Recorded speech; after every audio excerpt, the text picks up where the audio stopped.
야담상회를 찾아주신 마님들과 선비님들 감사드리옵니다. 여러분들의 간에 두루 만복이 깃들기를 기원합니다. 그럼 오늘의 이야기 시작합니다.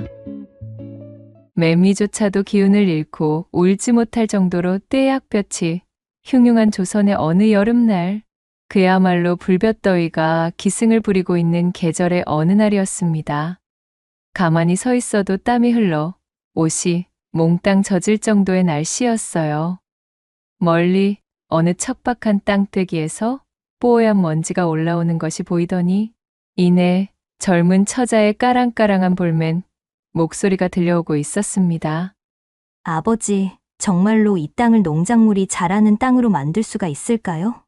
아버지가 워낙 고집을 부려 그냥저냥 흘려듣긴 했지만 사실 저는 아직까지도 아버지가 어찌하여 고집을 꺾지 않는 것인지 참말로 답답해 죽겠다는 말이에요. 세상에 무턱대고 우겨서 되는 일이 있고 또한 맛을 보지 않아도 그것이 상한 음식인지 단번에 아는 일이 있는 것인데 제가 보기엔 3년이 아니라 30년을 쏟아부어도 어림도 없을 것만 같은걸요. 허허, 거 녀석 또한. 화영아, 너도 마을 사람들이랑 똑같은 소리를 하려는 게냐? 어디 한번 두고 보거라. 이 애비가 기필코 이 땅을 살려내고 말 것이니까 말이다. 가망 없는 일에 이리 힘을 빼고 계시니 제가 어찌 걱정이 되지 않겠어요.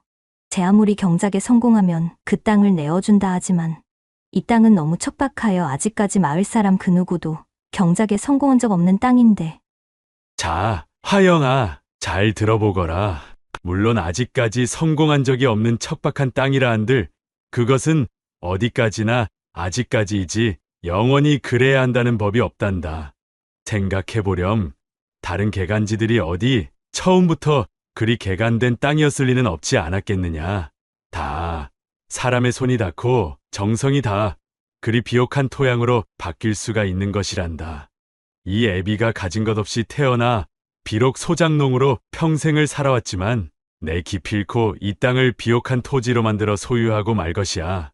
그럼 우리도 남이 땅을 빌어먹는 인생에서 영영 해방이란다.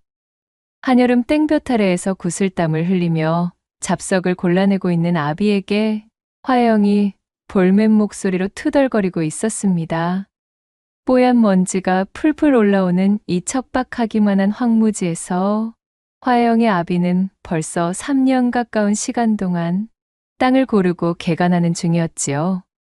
화영이 보기엔 너무나 무모한 일이었지만 소작농이던 그녀의 아비는 자신의 땅을 소유할 수 있다는 희망 하나로 진심을 다해 황무지를 돌보고 있었습니다. 때는 역병과 기아가 끊임없이 횡행하여 어지러운 조선시대, 농업이 가장 중요한 국가의 근원이었던 시절, 토지 개편은 항시 수건 사업이었습니다. 농사를 지을 수 있는 땅은 한정되어 있었고, 또한 그 생산량 역시도 천기라고 불리는 하늘에게 맡겨야 하던 시절, 민생의 안정을 꾀하고 농업 생산성을 높이기 위해 전국적으로 놀고 있는 황무지를 농경토지로 개간하려는 정책이 시행되고 있었습니다.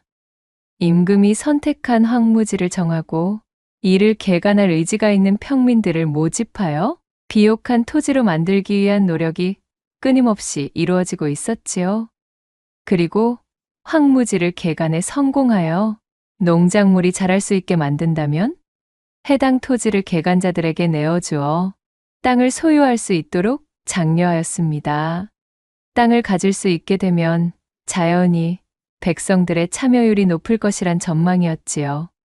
이는 분명 전세, 즉 세금을 매길 수 있는 땅을 증가시키고 건강한 농경사회가 온전히 작동할 수 있도록 하는 좋은 정책이었지만 척박하고 메마른 황무지를 비옥한 토지로 만드는 일이 그리 쉽지만은 않았지요.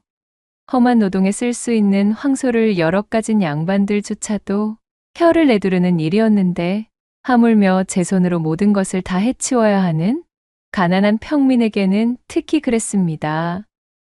결국 쇠고집을 부리며 화영의 말을 들은 채만 채하는 아비에게 심통이 난 그녀는 팩 돌아서 토라진 발걸음으로 집을 향해 돌아오고 말았어요. 화영아, 아까부터 어찌 그리 죽을 상을 하고 한숨을 푹푹 쉬는 게냐? 그 꼴이면 너를 찾아오던 복도 화들짝 놀라서는 도망치겠다. 이 녀석아. 무슨 일인지 말이나 속 시원히 해봐. 대체 왜 그러는 게야? 먹필 오라버니, 나 있지? 우리 아버지가 너무 걱정이야. 이 땡볕이 어디 일을 하기에 맞는 덫이냐는 말이지. 어쩜 저리 여식인 나의 마음은 몰라주고 저놈의 쇠고집으로 밀어붙이기만 하시는지 원. 저러다 쓰러지시기라도 하면 어쩌나 싶어. 며칠 전부터는 하천에서 범람하는 물을 막느라 방죽을 싹 했답시고 매일 지게로 무거운 돌과 나무를 나르시는데 내 말은 도통 듣지를 않으시니. 화영아, 너는 너희 아버지가 그 땅을 개간하지 못할 거라고 보는 것이니? 성실한 것으로는 우리 고을에서 너희 아버지 따라갈 사람 나는 아직 못 봤다, 야. 오라버니, 성실한 것도 좋지만 이게 어디 성실만 가지고 되는 일이야? 그야말로 달걀로 바위치기 격이잖아. 내가 곁에서 돕는다고 해봐야 그게 얼마나 도움이 되겠어. 제 몸도 돌보지 않고 저리 땅을 일구는 데에만 몰두하시니 그렇지. 게다가 그 땅이 개간들 땅이었으면 진작에 되지 않았겠어? 여름이면 범람하여 물바다가 되고 겨울이면 바짝 메마른 동토가 되는 땅인데. 마을의 으슥한 어귀에 있는 물레방앗간에서 제 집의 이웃으로 어려서부터 친하게 지냈던 2살 터울의 먹필에게 화영이 한숨을 쉬며 걱정을 쏟아내고 있었어요. 뾰루퉁하게 입술을 내밀며 볼을 부풀리는 화영의 투정이 오늘따라 더욱 귀엽게만 보이는 먹필이었습니다. 잔뜩 기분이 상해 조잘조잘 이런저런 이야기를 쏟아내는 모습을 보니 참으로 삐약거리는 병아리 같은 것이 제 마음을 간지럽히고 있었어요. 사실 먹필은 이 야무지고 생기발랄한 화영에게 남몰래 연심을 품고 있었어요. 이 물레방앗간은 느래 춘정이 동안 마을의 남녀끼리 다른 사람들의 눈을 피해 운우를 다지기 위하여 찾는 은밀한 공간이었지만 2사람에게는 그저 소중한 놀이터일 뿐이었습니다. 물론 먹필은 늘 봉긋하게 무르익은 화영을 곁눈으로 훔쳐보며 침을 삼키곤 하였으나 순진하기만 한 화영은 그런 먹필의 시선은 알아채지 못한 채 그저 유일하게 자신의 말을 들어주고 이해해주는 먹필에게 의지하고 있었지요.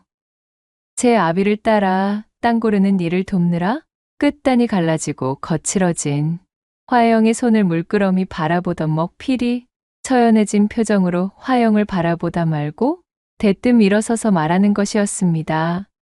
그래, 그러면 되겠구나. 결정했다. 내일부터는 나도 너희 아버지를 도울래. 나 같은 장정산에 손 하나 더하면 괜찮지 않겠어?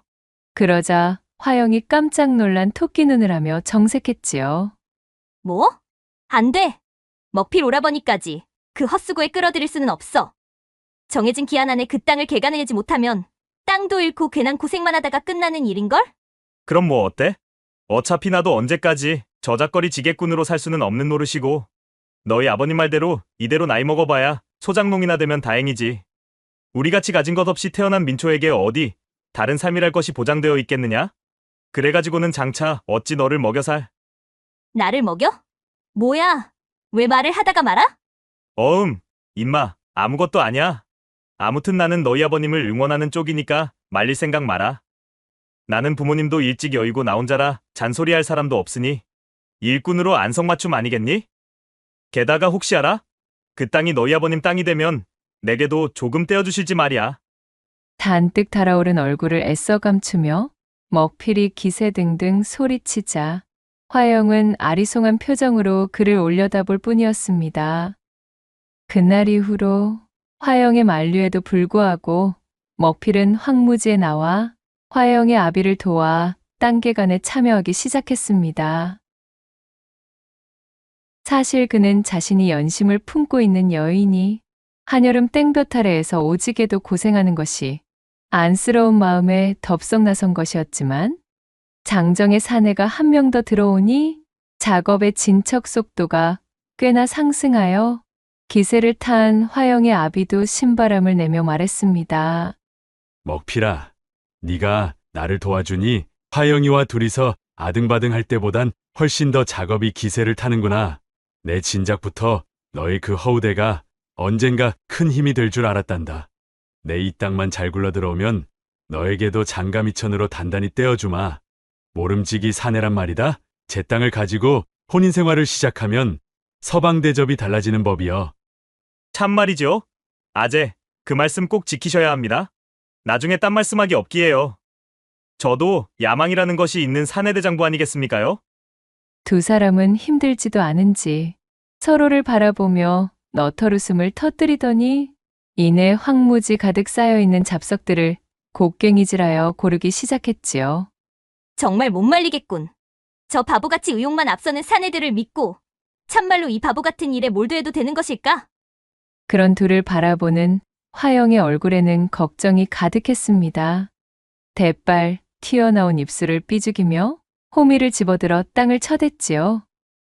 그렇게 세 사람이 합심한 개간 작업이 한창 무르익어갈 무렵 하늘이 갑작스럽게 짙은 먹구름으로 뒤덮였습니다. 얼마 전까지만 해도 쨍한 여름 햇살 아래 땀방울을 닦던 세 사람의 얼굴 위로 이내 무시무시한 천둥 소리가 내리치기 시작했어요. 굵은 빗줄기가 쏟아져 내리기 시작했고 바람은 삽시간에 거세져 흩날리는 먼지 대신 흙탕물을 사방으로 튀겼지요. 요란하게 퍼붓는 날씨가 심상찮아 개간지로 나가보았던 화영이 집으로 헐레벌떡 돌아오며 외쳤습니다. 아버지, 이걸 어쩌면 좋아요? 빗물이 개간한 땅의 방죽을 무너뜨릴 기세예요. 결국 날씨는 더욱 거세졌고 밤새 퍼부은 폭우에 그들이 며칠 동안 공들여 쌓아 올린 방죽의 일부가 무너져 내리고 말았지요. 처음에는 겨우 흙탕물이 새어 들어오는 수준이었지만 날이 밝아올수록 상황은 심각해졌습니다. 개간된 땅은 질척한 진흙탕으로 변했고 희망을 심었던 씨앗들은 이미 떠내려갔거나 흙탕물 속에 파묻혀 버렸어요. 화영의 아비는 망연자실한 표정으로 그 광경을 바라보았습니다. 허리까지 굽은 그의 눈에는 깊은 절망이 드리워졌어요. 묵묵히 일궈왔던 땅이 순식간에 물에 잠겨버리자 그간의 고생이 모두 숲으로 돌아간 듯한 허탈감이 그를 덮쳤습니다. 아버지, 이 일을 어떻게 해? 화영이 아버지의 팔을 붙잡고 흔들었지만 그는 아무런 대답도 하지 못했습니다. 그때 묵묵히 무너진 방죽을 바라보고 있던 먹필이 작게 탄식하며 허리를 숙였지요. 아재, 그리고 화영아, 이 정도로 포기하기엔 이르지. 아재, 이건 끝이 아닙니다. 방죽이야 다시 쌓으면 되고 씨앗이야 다시 뿌리면 되는 거지요. 뭐? 다시 쌓는다고? 먹피 오라버니도 보았잖아? 그 무시무시하던 저 빗줄기를. 방죽을 아무리 다시 쌓는다 하여도 또 무너질 거야. 애초에 이놈의 땅은 태어날 때부터 저주받은 땅이야. 이런 곳을 개간한다는 것 자체가 어불성설이었다고. 화영이 그간 지쳐있던 피로에 이기지 못하고 마음에도 없는 소리로 절규했습니다. 그녀의 어깨는 힘없이 축 늘어졌고 희망이라는 단어 역시도 그녀의 사전에서 영원히 지워진 듯 보였지요. 아니다, 화영아. 먹필이의 말이 맞아. 이 땅이 저주받았다면 우리가 그 저주를 푸는 개척자가 되면 되는 게지. 차라리 잘된 일일지도 모른다. 무너진 방죽 부분의 모양을 보고 연구하여 더 이상 무너지지 않도록 더 단단하게 쌓으면 되리랴. 나무들을 더 촘촘히 박고 돌을 더 단단하게 묶으면 되지 않겠느냐. 화영의 아비는 마른 수건으로 얼굴의 빗물을 닦아내며 결연한 표정으로 말했습니다. 그의 눈빛에는 어떠한 절망도 쉽게 무너뜨릴 수 없는 굳건한 의지가 담겨 있었지요. 그러더니 그는 튼튼한 나무 막대기를 몇 개 구해와 무너진 방죽 틈새에 박기 시작했습니다. 그 모습을 본 먹필 역시 묵묵히 다가가 화영아비를 도왔어요. 두 사내의 단호하고도 우직한 모습에 화영은 제 자신의 나약함이 창피해졌지요. 그리고 그런 광경에서 희미하게나마 용기를 얻었답니다. 어휴, 저 쇠고집의 사내들을 누가 말린담. 아버지, 그리고 먹필 오라버니. 맞아요. 우리가 포기하면 정말 끝이겠지요. 내가 바보 같았지 뭐야. 방죽 틈새에 쌓을 작은 돌들을 모아올게요. 화영은 글썽이던 눈물을 닦고 망설임 끝에 다시 삽을 집어 들었습니다. 빗물과 흙탕물 속에서 세 사람은 다시 한번 무너진 희망을 쌓아 올리기 시작했어요. 비록 거친 빗줄기와 함께 몰려오는 절망 속이었지만 그들의 어깨는 이전보다 더욱 굳건하게 맞닿아 있었습니다. 그리고 화영의 마음 속에서 자신과 제 아비가 방죽처럼 무너지지 않도록 든든하게 버텨주는 먹필에 대한 몽글몽글한 마음이 피어오르기 시작한 것도 바로 그때였답니다. 그렇게 시간이 지나며 세 사람의 손에는 점차 딱딱한 굳은 살이 배겼고 무거운 짐을 지고 지게를 린 어깨에는 피고름이 맺혔으며 하루 종일 땅을 헤집고 다닌 발에는 온통 물집을 달고 살기를 밥 먹듯이 하였어요. 변변한 농우나 달구지의 도움을 받을 처지도 못 되어 하나하나 손으로 돌과 나무를 날라다 물을 막는 방죽을 쌓았습니다. 으악! 참말로 죽을 맛이네. 아버지, 차라리 나를 이 자리에서 유절내셔요. 내가 무슨 생각으로 이 짓을 다시 도운다고 했을까? 더 이상은 못 해먹겠네, 정말. 지칠 대로 지쳐버린 화영이 소리를 빽 지르며 농기구를 집어던지고 땅에 나뒹굴었지만 화영의 아비와 먹필은 고지가 코앞인 땅을 쉽사리 포기할 생각 따위는 없었습니다. 어이구, 저런 선머슴 같은 꼬락서니하고는 저거! 저런 칠칠 맞은 녀석을 누가 데려가려나 모르겠구먼? 아재. 그 점만은 염려 붙들어 놓으셔도 됩니다요. 그나저나 아재, 이거 조짐이 좋은데요? 여기들 좀 보세요. 잡초 한 폭이 안 올라올 것 같은 땅에 벌써 녹조가 얼씬거리는 것이? 이러다 정말로 우리 일 내는 것 아닙니까? 그려, 이제 곧이여. 참말로 곧이구만. 그간 날더러 광증이 도진 미치인간이라 손가락질하던 종자들에게 이 멋들어진 땅을 보여주게 될 날도 얼마 남지 않았다는 말이야. 우리가 고생해서 일군 이 땅이 우리의 노력을 고스란히 먹고 자라고 있으니 이 어찌 신이 나지 않을 수가 있겠냐는 말이지. 먹필이 참으로 자네의 공이 컸네 컸어. 두 사내는 땅에 돋아나고 있는 녹빛의 기운을 느끼며 이마에 맺힌 땀방울을 닦아내고는 씩 웃어 보였습니다. 의기투합한 사내들은 곧 다가올 결실의 희망을 보자 잔뜩 들떴어요. 허나 그때는 알지 못했습니다. 멀찍한 곳의 나무 그늘에서 이 세 사람을 훔쳐보며 탐욕스러운 웃음을 짓고 있는 그림자가 있다는 사실을 말이지요. 그 그림자의 정체는 바로 쓸만한 땅이 보였다 하면 마치 땅에 떨어진 엽전을 채가듯 주워 먹기로 악명이 높았던 육첨지였습니다. 육첨지의 탐욕이 서린 눈빛이 자신들을 바라보며 교묘한 미소를 짓고 있다는 것은 꿈에도 모른 채 세 사람은 복작거리며 땅을 살리기 위한 작업에 박차를 가하고 있었습니다. 그렇게 시간은 흘러 계절이 몇 번이나 바뀌었고 관에서 지정한 대망의 개간 종료일을 겨우 이틀 앞둔 어느 날 저녁 화영과 함께 방죽에 나와 물막이 상황을 지켜보던 먹필이 실성한 사람처럼 감격에 젖어 울부짖기 시작했습니다. 화영아, 여 올라와서 이것 좀 보렴. 이 비옥한 황금 물결을 좀 보란 말이야. 우리가 해낸 작품이 얼마나 위대한 것인지 한번 두 눈으로 봐봐. 우리가 결국은 이 엄청난 일을 해내고야 말았다는 것 아니겠느냐? 막필이 손끝으로 가리킨 곳에는 그들이 그토록 쏟아부었던 노력이 결실을 맺듯 염원에 맞이 않던 황금빛 곡식 물결이 넘실거리고 있었습니다. 그 모습이 화영의 눈앞에 펼쳐지자 그녀는 벌어진 입을 다물 수가 없었지요. 자신들의 피와 땀으로 맺은 결실을 바라보는 일은 실로 장관 중의 장관이었어요. 진짜로 이 척박한 땅을 개간하는 것이 성공할 줄은 몰랐어. 세상에 정말로 이 땅이 우리의 땅이 될 줄이야. 믿을 수가 없구나. 화영아, 그간 너의 그 고사리 손으로 정말 고생 많았다. 너희 아버님의 오랜 염원이 드디어 빛을 보게 되었어. 내가 고생이랍시고 한 것이 뭐가 있어. 그저 투정만 부리고 아버지를 믿지 못해 떽떽거리기나 했지. 이건 순전히 아버지와 오라버니가 이뤄낸 결과이고 기적이야. 오늘같이 내가 한심하게 느껴진 적이 또 있을까 싶네. 막필 오라버니 아니었으면 제 시간에 해내지도 못했을 거야. 정말 고마워, 오라버니. 감격에 겨워 감정이 격해진 두 사람이 서로를 얼싸안고 기뻐하다. 문득 막필의 가슴팍으로 화영의 상체 무게가 꾹 실리자 두 사람은 서로의 체온을 알아차리고는 화들짝 놀라 얼굴을 붉게 물들였습니다. 그 모습을 본 막필은 지금이야말로 자신이 숨겨오던 마음을 화영에게 전할 절호의 순간임을 알아차렸어요. 막필이 떨리는 목소리를 가다듬으며 말했지요. 내 사실 이날만을 기다리고 있었단다. 너희 아버님을 도와 멋지게 해낸 다음 보기 좋게 이야기하고 싶었거든. 나같이 가진 것 하나 없어 보잘것없는 시시한 사내가 그저 객기와 근성만 가지고 너에게 마음을 전하긴 죽기보다 싫었으니까.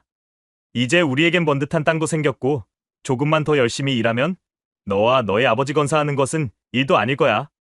화영아, 오래전부터 줄곧 너를 마음에 품어왔어. 아니, 너를 처음 본 순간부터 너를 마음에 두고 있었단다.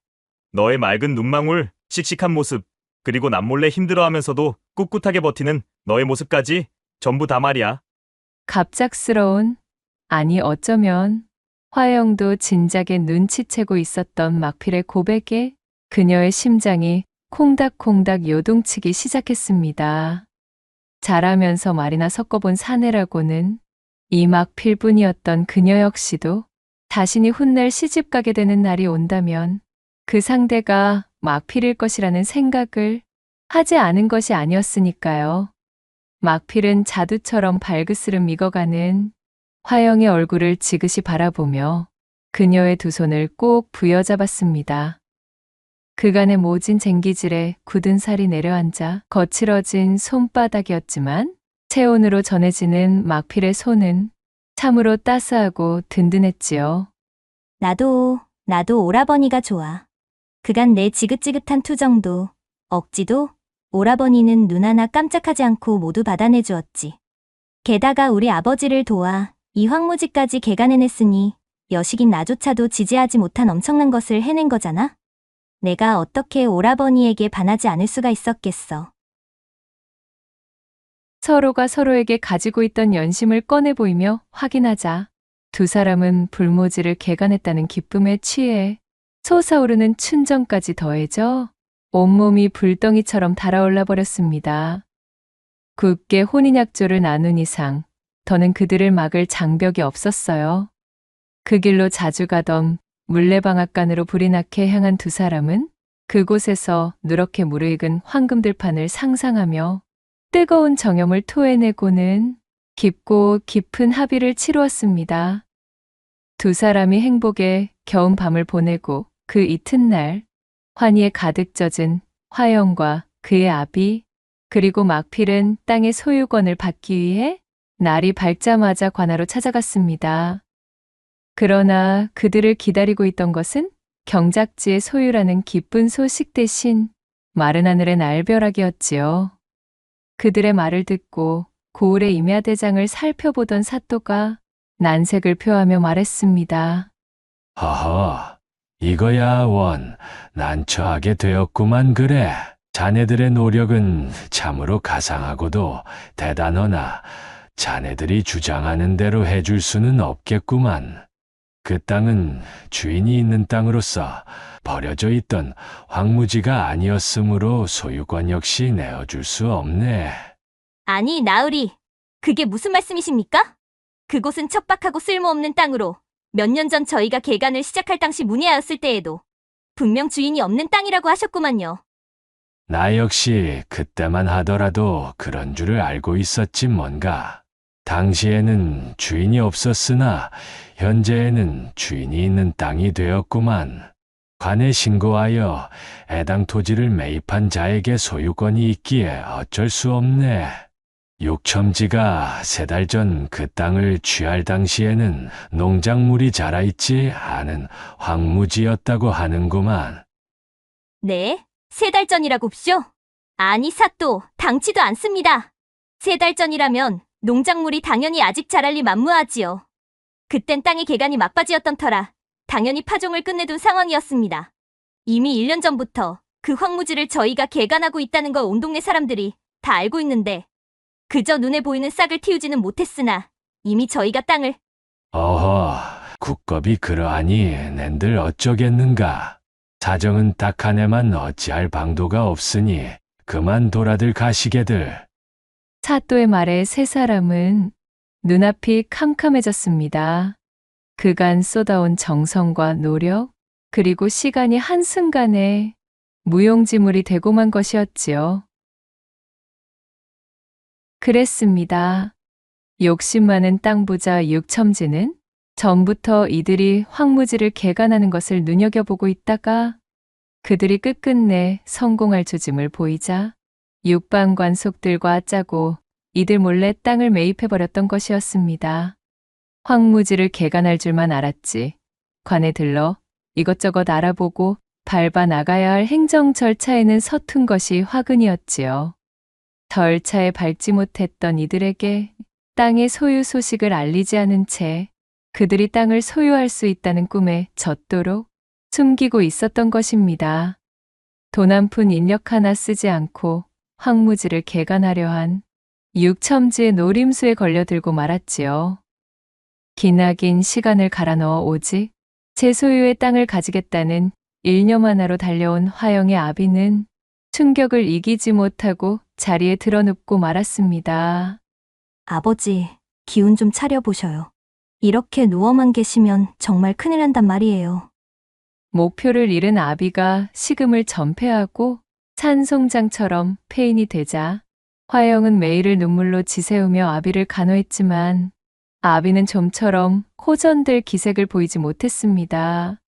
이를 보다 못한 막필과 화영은 육첨지에게 찾아가 그 땅을 돌려줄 것을 사정하였으나 애초에 비옥한 토지를 거저먹을 심산이었던 탐욕스러운 육첨지가 그것을 들어줄 리가 만무했지요. 이것들이 어디서 생떼를 놓으며 협잡지를 벌이는 게야? 말이 되는 소리를 해야 들어주는 신용이라도 할 것이 아니냐, 이것들아! 아, 그러게 누가 땅의 주인이 정해졌는지 아닌지도 알아보지 않고 무턱대고 개간을 계속하라고 했는감?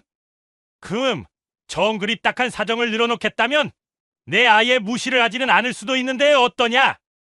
내 놈들이 남의 땅인 줄도 모르고 지금껏 들인 노력이 있으니 앞으로 이 계집이 내가 원할 때마다 수청과 밤시중을 듣는 조건에 더해 앞으로 그 땅에 대해 문제 삼지 않는 조건이라면 내 매년 소작권 정도는 내어줄 수 있지. 자, 이것이 내 마지막 은덕이자 자비인이라. 받아들일지 말지는 내 놈들에게 달려있지. 이마저도 싫다면 썩 꺼지거라. 화영을 마치 수천기녀 부리듯 마음대로 구워 삼겠다는 조건을 내건 육첨지의 태도에 하마터면 먹필은 낯을 들고 육첨지에게 달려들 뻔하였지요. 가까스로 분노를 참고 다시 한번 읍소해 보았지만 가진 자의 횡포 앞에 힘없는 평민이 할 수 있는 일은 없었습니다. 그렇게 내쫓기듯 육첨지의 집에서 나온 두 사람. 화영은 바닥에 털썩 주저앉으며 울음을 터뜨렸지요. 너무 분하고 억울해.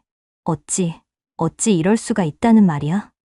백성을 돌보고 보살펴야 할 국법이라는 것이 어찌 이리 허술하고도 또한 악독한 자들을 위해 굽어 있을 수가 있어. 정말이지 이해할 수가 없어. 그 땅은 몇 년 전부터 아버지가 피땀으로 일군 곳인데 훤히 그것을 알고 있었으면서도 억지로 땅을 차지하기 위해 저리도 잔인하게 나오다니. 서럽게 통곡하는 화영을 바라보는 막필의 가슴 역시 찢어지는 듯 아팠습니다. 화영을 아내로 맞이해 오순도순 농사를 지으며 행복하게 살 것만 같았던 미래가 송두리째 도둑 맞은 기분이 드니 막필은 부하가 치밀어 오르는 것이었지요.